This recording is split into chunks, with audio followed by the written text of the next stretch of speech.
안녕하세요. 감탄정형외과 유재중입니다.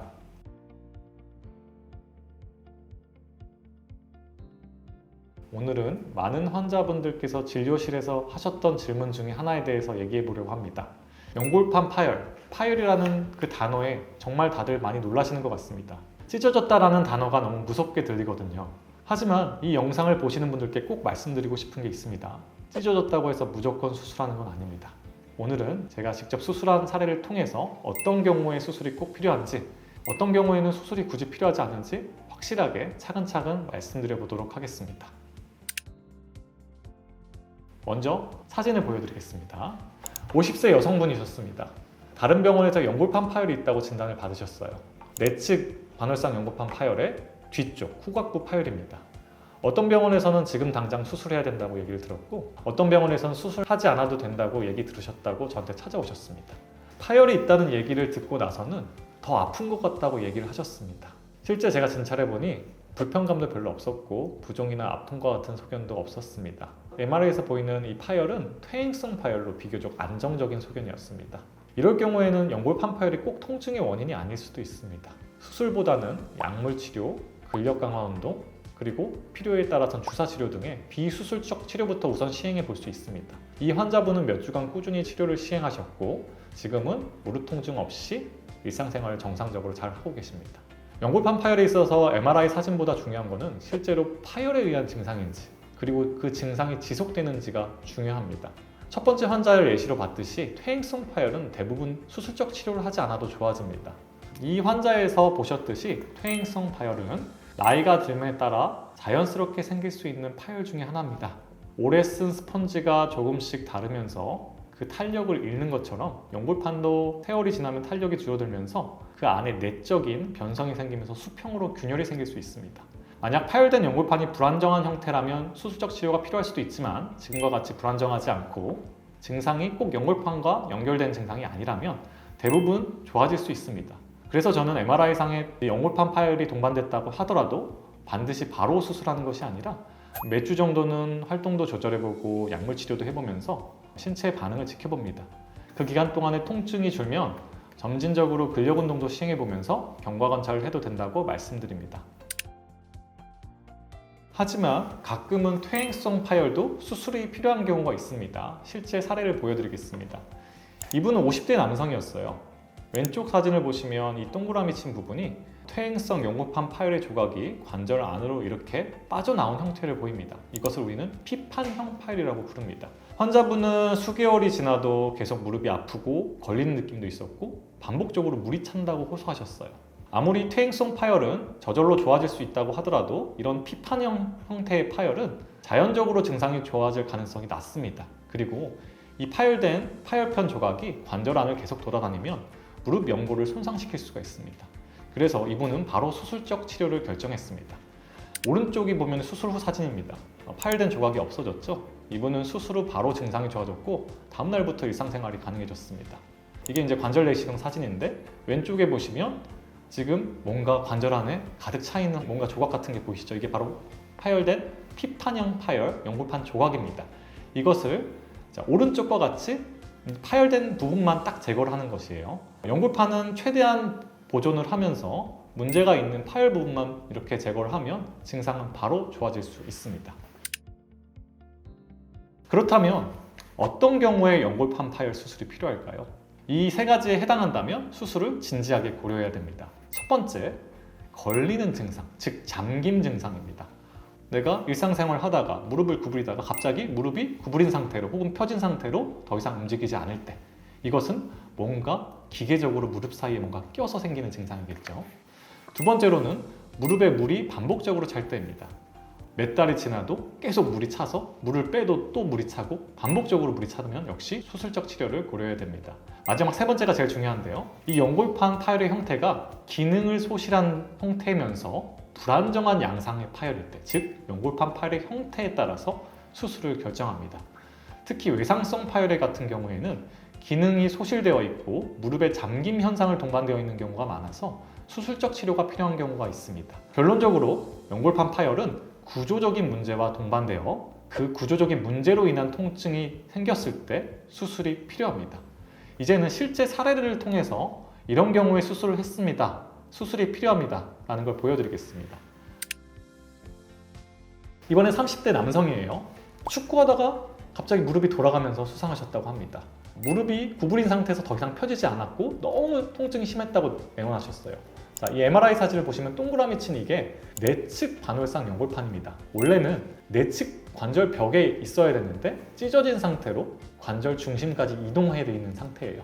이걸 우리는 양동이 손자병 파열이라고 합니다. 그래서 이 환자는 바로 수술적 치료를 결정했습니다.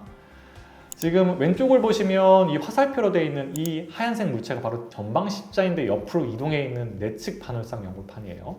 이 반월상 연골판을 다시 원래 자리로 위치시키고 균등한 간격으로 실로 꼬맸습니다. 오른쪽 사진을 보시면 내측 반월상 연골판이 다시 원래대로 자리에 돌아간 상태에서 이쁘게 잘 봉합이 된 상태를 알 수가 있겠죠. 그래서 이 환자를 MRI를 다시 비교해보면 자, 왼쪽에 찢어진 파열편이 가운데로 이동한 상태였고 오른쪽 사진은 수술 후 사진입니다.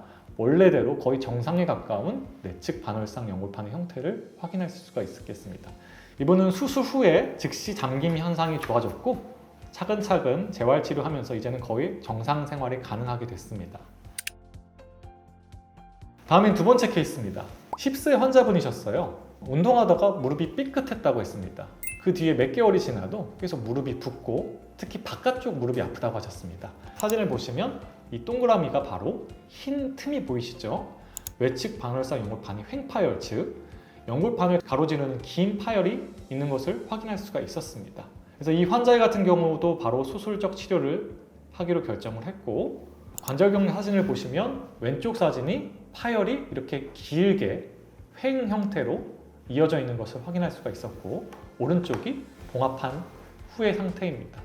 이분 역시 수술 후 몇 달이 지나고 정상 생활에 가깝게 회복하셨고 지금은 더 이상 무릎이 붓거나 통증을 호소하지는 않으십니다. 이번엔 그 다음 케이스입니다. 50대 여성 환자분이셨습니다. 평소에도 무릎 뒤쪽이 약간 불편감은 있다고 하셨지만 큰 문제 없이 지내셨던 분입니다. 근데 등산하다가 갑자기 뚝 하는 느낌과 함께 그 다음부터는 무릎이 아파서 도저히 걸을 수가 없다고 하셔서 내원하셨어요. MRI를 찍어보니까 내측 반월상 연골판의 뒤쪽 뿌리 부분이 파열이 되어 있었습니다. 사진을 보시면 이 노란색 동그라미가 쳐져 있는 부분이에요. 이분은 관절염도 없었고 지금은 너무나 아파서 걸을 수가 없는 상태였습니다. 최종적으로 수술을 하기로 결정을 했습니다. 보시면 관절경 사진에서 동그란 부분이 이제 뿌리 부분, 뒤쪽 연골판 뿌리 부분이 파열된 부분의 형태였고 오른쪽 부분이 그것을 다시 봉합해서 안정적으로 이제 봉합이 완성된 형태입니다. 이렇게 뿌리 파열 같은 경우는 파열이 됐을 때 연골판이 바깥쪽으로 밀려나면서 그 기능이 없어지게 됩니다. 그럼 직접적으로 관절 면과 면이 부딪히게 되면서 급격하게 관절염이 진행될 가능성이 높습니다. 그래서 수술 후 MRI를 보게 되면 왼쪽은 약간 내측 반월상 연골판이 바깥으로 빠져 있지만 수술 후에는 다시 안쪽으로 제 위치에 돌아가 있는 것을 볼 수가 있습니다. 그래서 이분도 역시 수술 3개월 후에는 정상적인 보행이 가능했고 퇴행성 관절염의 진행 없이 잘 지내고 계십니다. 그리고 이제 마지막 케이스입니다. 이거는 좀 특이한 케이스예요. 연골판 기형이 동반된 케이스인데요. 생각보다 우리나라에 흔합니다. 동아시아, 특히 한국이나 일본 같은 경우는 거의 10명 중에 1명 정도의 빈도로 있다고 알려져 있는데요. 실제로는 무릎의 연골판이 가운데가 이렇게 뚫려 있어야 됩니다.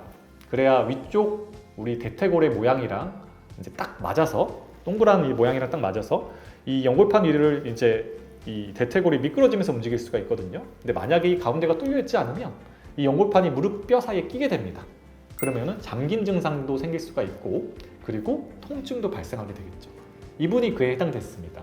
한 몇 년 전부터 계속 불편감이 있었는데 최근 몇 달 전부터는 갑자기 무릎이 안 펴질 때가 있었고 무릎도 종종 붓는다고 하셨어요. MRI 사진을 보시면 가운데가 지금 뚫려 있어야 되는데 다 막혀 있습니다. 이 반대편 내측에는 보면은 가운데 부분에 연골판이 없는데 외측 같은 경우는 관절면 전체에 있어서 이 검정색 연골판이 보이는 소견이었습니다. 이분은 최종적으로 수술을 결정했습니다. 그래서 이게 관절 내시경 사진인데요. 왼쪽 사진을 보시면 하얀색 물체가 관절면 전체를 뒤덮고 있습니다. 가운데 구멍이 없죠? 이게 바로 연골판 기형의 형태인 원판형 외측 반월상 연골판입니다. 이 환자분은 이 오른쪽 사진과 같이 가운데를 이렇게 동그랗게 성형해주는 성형술, 연골판 성형술을 시행했고요. 실제로 봉합술도 같이 시행했습니다.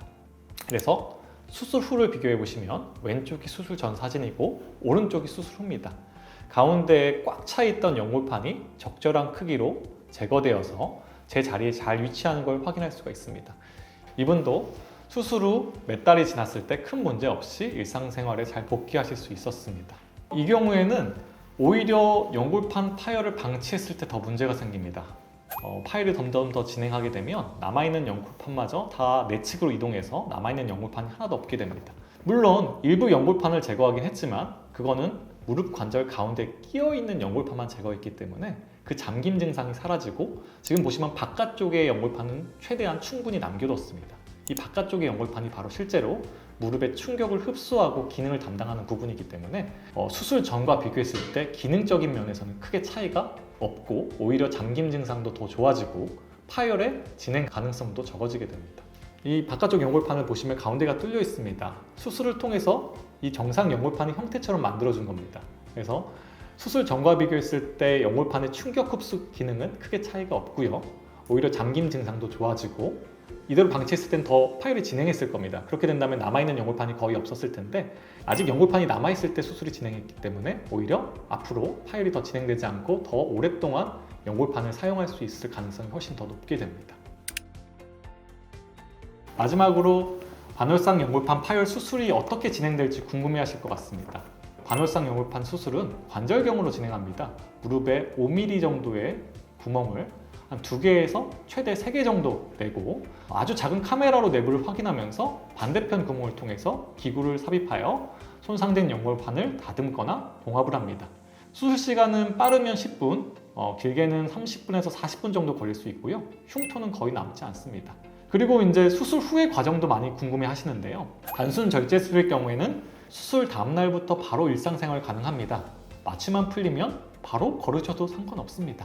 다만 봉합술의 경우 파열된 부분이 치유가 돼서 기능적으로 회복될 때까지 시간이 필요하기 때문에 4주 정도는 보조기와 목발 보행이 필요합니다.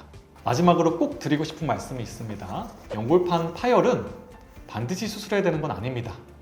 구조적인 문제와 동반해서 그 문제에 의한 통증이 지속될 때 수술합니다. 제가 앞서 보여드린 실제 사례들도 전부 다 통증이 있고 증상이 지속됐기 때문에 수술을 계획했습니다. 연골판 파열에 의한 통증인지 잘 구분해서 수술 여부에 대한 계획을 세우는 것이 중요합니다. 그러려면 정확한 진단이 중요하겠죠? MRI 한 장으로 결정하는 것이 아니라 진짜 내 무릎이 보내는 진짜 신호를 잘 봐야 합니다. 무릎이 아프다고 그리고 연골판 파열이 있다고 너무 불안해하거나 조급해하지 마세요. 전문가한테 정확한 진단을 받는 게 먼저입니다.